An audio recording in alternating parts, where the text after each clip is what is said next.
itu adalah ketika sudah keluar darah di umur 9 tahun. Kalau semisal belum keluar darah sampai umur 10 belum, 11 belum, nah, sampai umur 15. Nah, kalau 15 kok masih belum saja, itu nanti sudah tetap mendapatkan kewajiban untuk taklif atau kewajiban sholat, puasa dan lain sebagainya. Jadi ketika mencapai umur, semisal baru haid kok umur 18, berarti 3 tahun 15 sampai ke 18 meskipun dia belum keluar darah itu dia sudah terkena kewajiban untuk sholat. Jadi ada rumusan peraturannya itu insya Allah seperti itu. Jadi nanti kalau salah ya silahkan dikoreksi, silahkan komen di bawah dan beri masukan ya. Kadang saya itu juga lupa, kadang ya juga perlu diingatkan. Sama seperti halnya seorang laki-laki itu kalau semisal kan batasannya umur 15 tahun. Semisal keluar sperma sudah di umur 10, berarti umur 10 itu dia sudah terkena kewajiban sholat meskipun belum mencapai umur 15 tahun. Tapi kalau umumnya ketika sudah mencapai umur 15 tahun semuanya itu terkena taklif kewajiban melakukan kewajiban agama, mulai sholat, puasa, zakat haji dan lain sebagainya. Sudah balik itu sudah. Tapi ketika sudah haid di waktu umur 9 tahun, berarti 9 tahun itu sudah terkena kewajiban untuk sholat. Nah, jadi dari sini masa-masa haid, masa nifas dan juga masa-masa suci dan usia minimal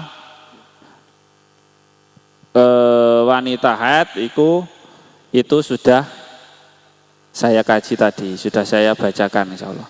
Dari sini kalau ada yang bertanya silahkan, saya buka pertanyaan dari sekarang, monggo. Assalamualaikum warahmatullahi wabarakatuh. Waalaikumsalam warahmatullahi wabarakatuh. Perkenalkan nama saya Cahya, mau izin bertanya Ustadz. Ya. Seorang wanita mengalami haid saat sedang dalam perjalanan haji atau umroh. Bagaimana panduan dalam Fathul Qorib terkait ibadah yang dapat dilaksanakan dan cara menjaga kesucian selama masa haid dalam situasi ini? Nah, terima kasih. Wassalamualaikum warahmatullahi wabarakatuh. Nah, terima kasih. Jadi terima kasih untuk Mbak Cahaya ya. Jadi ada kalanya wanita itu haid atau berhaji dalam keadaan haid atau pas waktu haid itu dia itu sudah memasuki masa-masa wajib haji. Lah itu nanti gimana Pak? Sudah bayar mahal, sudah sampai Mekah, kok sudah mau tawaf semisal. Itu kok dalam keadaan haid, sedangkan haid dalam keadaan tawaf dalam keadaan haid itu dilarang kan Pak. Nah, terus gimana itu nanti panduan solusinya? Jadi nanti ada kalanya kalau hal-hal yang seperti itu ada kalanya yang membayar membayar denda karena tidak melakukan kewajiban, maka wajib membayar. Tapi kalau di Fathul Qorib sendiri itu kan nanti ada hal-hal yang diharamkan bagi orang yang haid, salah satunya itu adalah tawaf, entah itu tawaf ya tawaf wajib ataupun tawaf sunnah. Sedangkan tawaf itu termasuk salah satu kewajiban kewajibannya haji. Loh, kok pas tawaf itu wajib haji, terus sedangkan pas bagi wanita haid itu haram tawaf, gimana Pak? Lah itu nanti ada ada panduannya sendiri. Ada kalanya membayar membayar ya karena tidak melakukan kewajiban haji. Nah, yang paling mudah itu kalau sekarang kan sudah enak kan, sekarang enak. Jadi setiap kita mau haji ada pemandunya. Nah, kita nanti semisal ada wanita pas waktu haji kok dalam keadaan haid. Nah, tinggal ini caranya gimana Pak? Saya sedang dalam keadaan haid, sedangkan ini sudah masuk waktunya tawaf. Nah, itu nanti gimana lah, bisa nggak sulit. Ada kalanya nanti membayar dam atau ada yang lainnya. Jadi yang seperti itu, insya Allah. Karena saya sendiri juga bukan wanita yang haid dan juga belum pernah haji. Tapi kalau panduannya insya Allah seperti itu, membayar dam atau denda karena tidak melakukan kewajiban. Ya karena ada kondisi yang seperti itu. Nah, jadi tetap bagi kita itu wajib melakukan hal-hal yang harus dilakukan. Ketika kok tidak dilakukan dalam keadaan haji, itu nanti tetap wajib melakukan hal yang lain. Mungkin dari sini sudah jelas atau belum? Sampun nggih. Untuk pertanyaan kedua silahkan. Saya buka 3 pertanyaan, ini masuk ke pertanyaan yang kedua. Silahkan.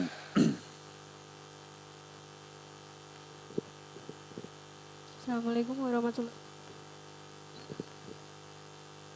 Perkenalkan, nama saya Vika.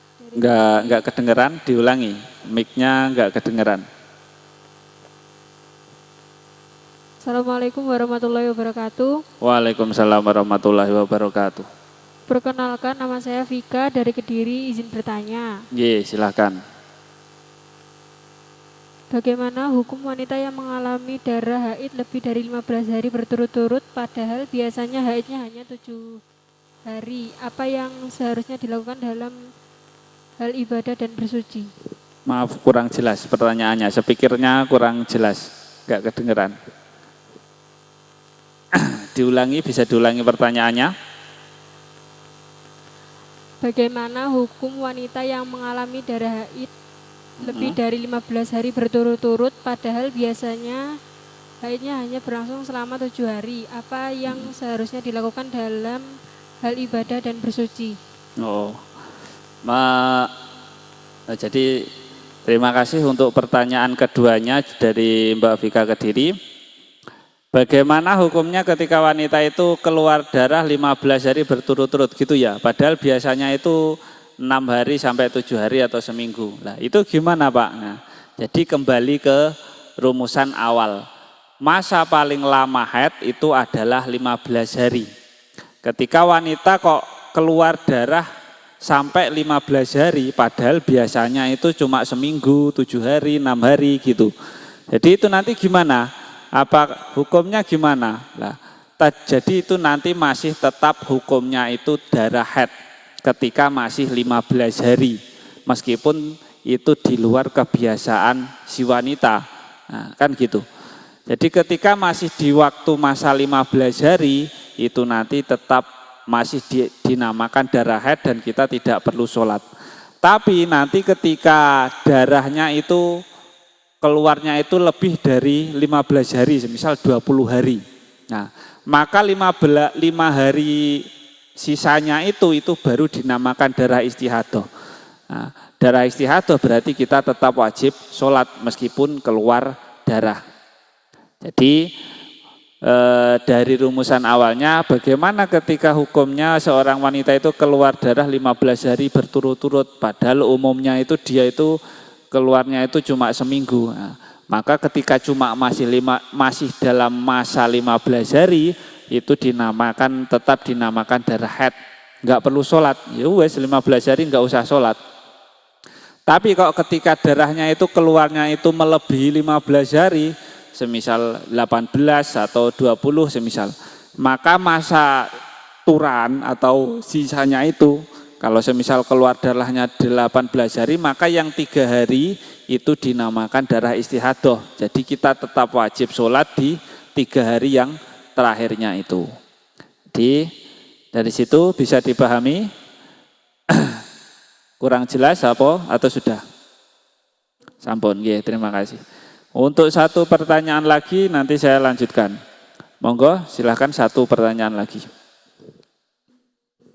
Nggih. Kan ada, misalnya ada teman yang PPH. Agak keras bisa. Jadi begini. Nggih.